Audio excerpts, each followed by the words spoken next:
Welcome to Trans Parenting. My name is Joseph Mills, and today on Trans Parenting, I want to share with you a very unique experience that I had this week. We are deep in Pride season. Transcendent Media teams up with Temecula Valley Pride, Amplified Temecula, to sponsor different booths at different Pride gatherings. We have been at Riverside Pride. We will be at Oceanside Pride. We will be at Hemet Pride. And then way off in October, we will be at Pride Temecula.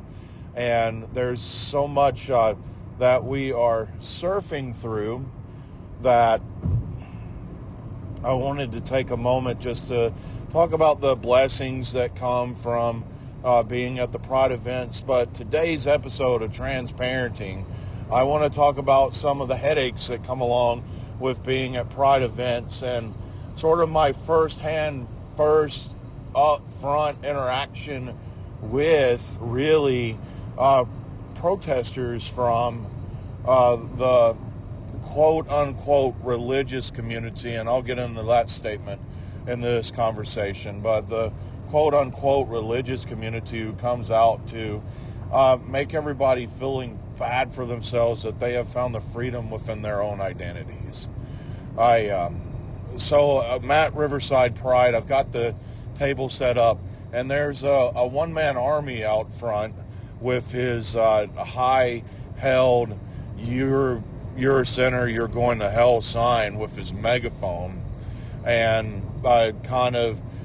speaking very harmfully to individuals walking in. And I found myself running in and becoming involved in a counter protest to this individual.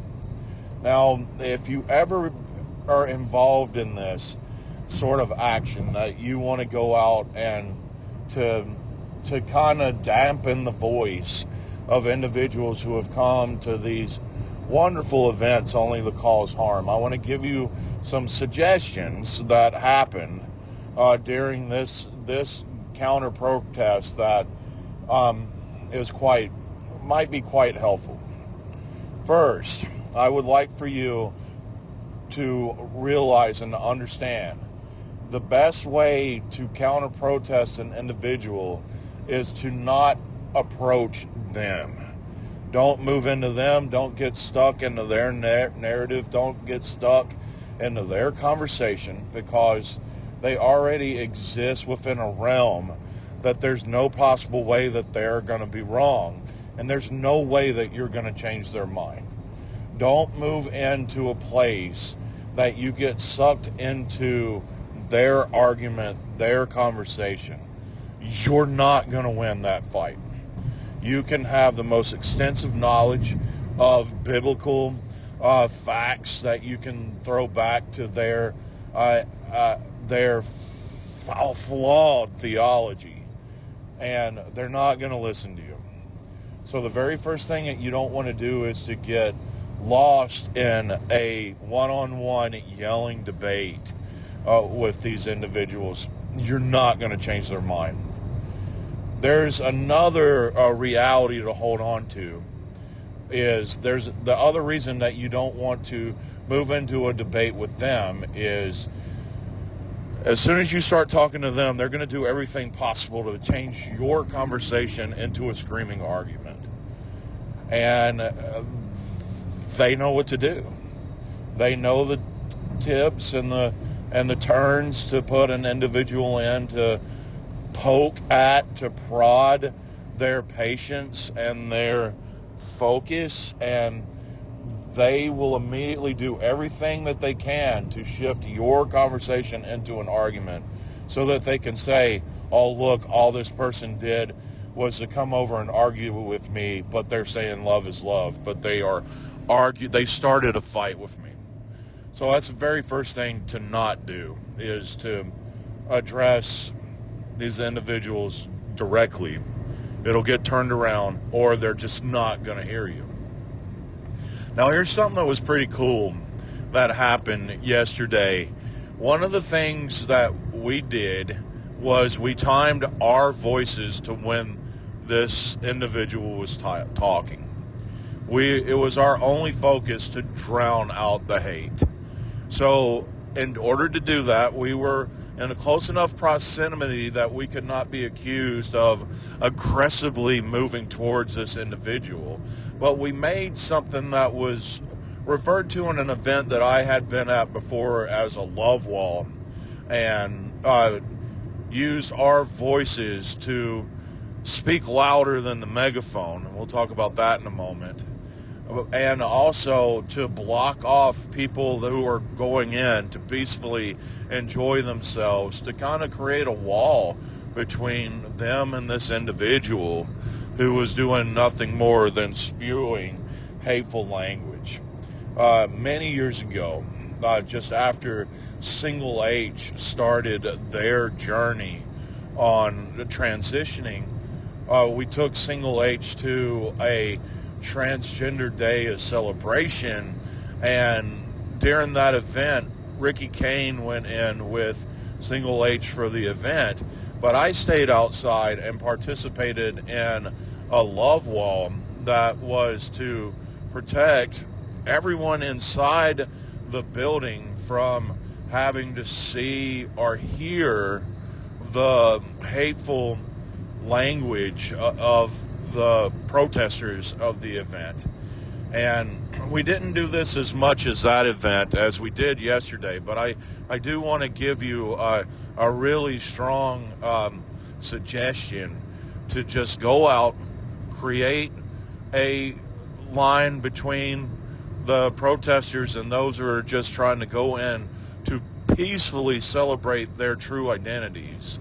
And if you can have somebody that has had multiple years of voice lessons be louder than the person with the megaphone, or have the individuals around you all time to spew out loving, caring comments at the same time that the individual is speaking their hurtful words, then that is what you do.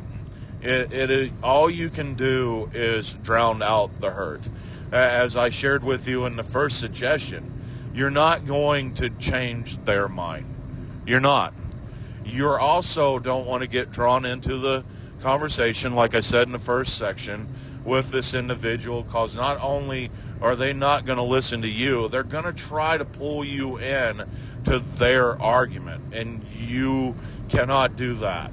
So, through creating this love wall and through creating this language of making sure that you're saying positive, pure, loving things, and over top of this individual trying to spread hurt, that is the best thing to do.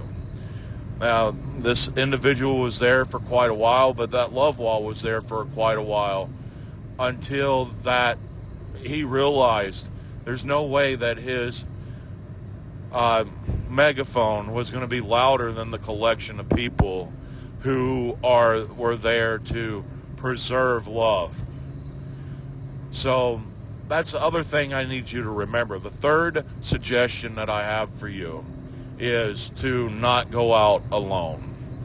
And if you go out alone, you keep your distance, you keep positive, and you stay as close to your group as you can, the people that you are trying to have this other person's voice drowned out of, because I have seen aggression from protesters at these events, and you don't want to put yourself in a place of harm that these individuals can change the situation at a moment's notice. But so always stay close to others. And it was quite a lovely moment. And I've gone to all of these Pride events, and it has been just an absolute blessing for me to go to Pride events, to walk around, to talk to other siblings within our existence, to hear their stories, to hear their journeys, to interact and to have my soul fed by hearing their narrative that it is such a blessing for me to begin to understand another individual. And see, that becomes the difference between the individuals that begin to build these counter-protest walls and the individuals that come out with their big God hates whoever signs. Is they're not there for any intention but to ruin the day of the other individuals. And you're going to say, well, you don't know that. They're just there to spread the gospel. Well, if somebody is listening to this podcast and saying that, please don't ever listen to this podcast again, because they're not there to spread the gospel. If they were there to spread the gospel is an interaction with the community, and the gospel is an interactive opportunity to be in a place of conversation, to share the good news of Christ's being, as you also hear and care for the journeys of the individuals who come along.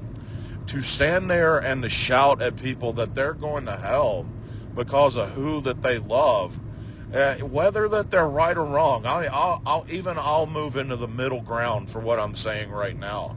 If they were right, the worst thing that you could do is attack individuals with hurt language, telling them and damning them because of who they love.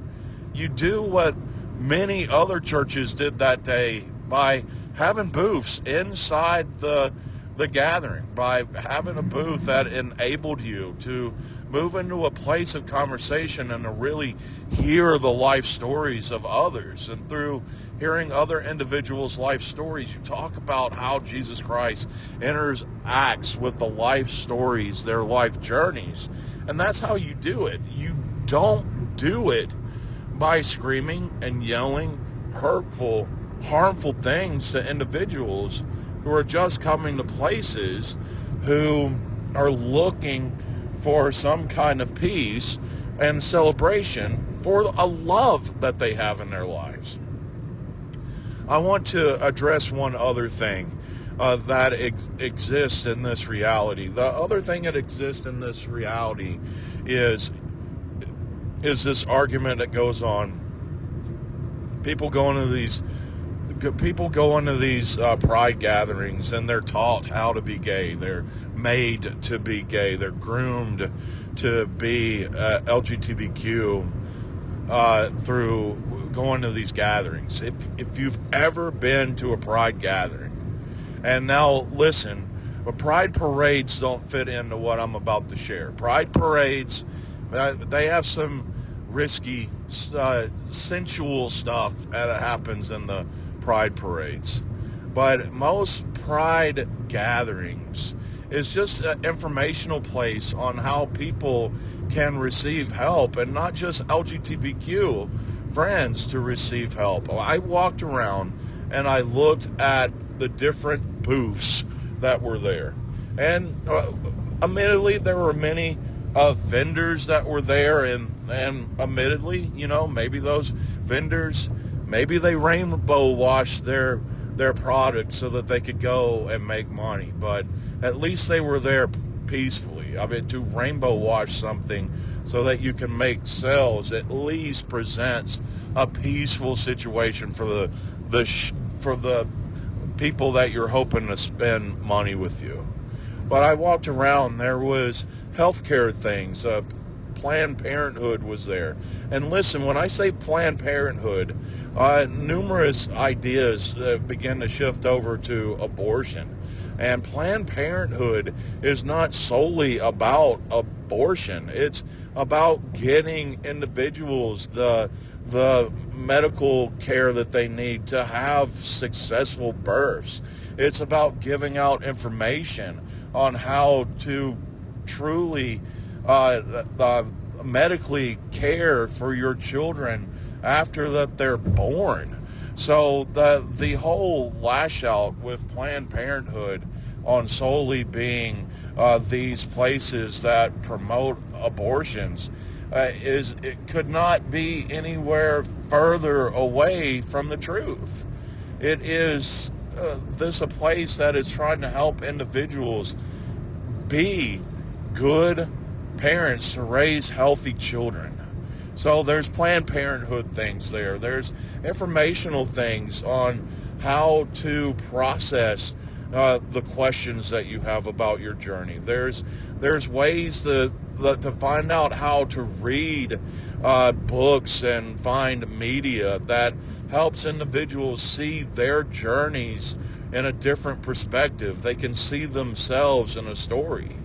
You know, one of the things that I enjoyed was there was a comic book booth there that had they even had Marvel and DC comics that portrayed the LGBTQIA plus journey within the stories. It's mostly all informational stuff that are at the booths that I've been to. And it's different care facilities that help you go through your journey of a name change, gender journeys, and so forth. And it's only helpful stuff that have been there. Now, again, I did try to disassociate this with pride parades, because pride parades are a celebration. They're a celebration at a different level, and even I will admit maybe some there's some stuff in pride parades that the younger generation should not see. But what I'm not saying is that the individuals that are celebrating themselves in the pride parade, I'm not saying that they shouldn't be allowed to do it. So there's a huge difference in that. And I have been to pride gatherings that had more adult areas, and you had to show an ID to go into those areas. So almost every pride venue that I've gone to has been family friendly, and they have created ways to restrict access to areas that maybe isn't so family friendly. So that to literally just go into the places and have the conversations, it becomes so important, because that's the only way you help people. You don't help people by screaming at them that they're going to hell. You help people by sitting down and having a conversation and truly listening to a person share who they are, what their journey is about, and to hear their celebrations and their aches and pains. So the really big part for me yesterday at Riverside Pride was going out and being a part of the counter protest. And I put a picture up on Transcended Media that kind of shares it all. And the last statement was having the gift of hundreds of thousands of dollars spent on voice lessons so that I could be louder than a megaphone. Go out and be louder than hate. Go out and be a supportive voice, a supportive, caring voice in any way that you can. Because there are a lot of dear friends who are being harmed, and through that being harmed, there is a lot of self-harm that comes from that. So go out and be the voices of peace for others. All right, thank you for allowing me to have this conversation for you today. This was the Single H Show presents Transparenting. My name is Joseph Mills. Have a great week.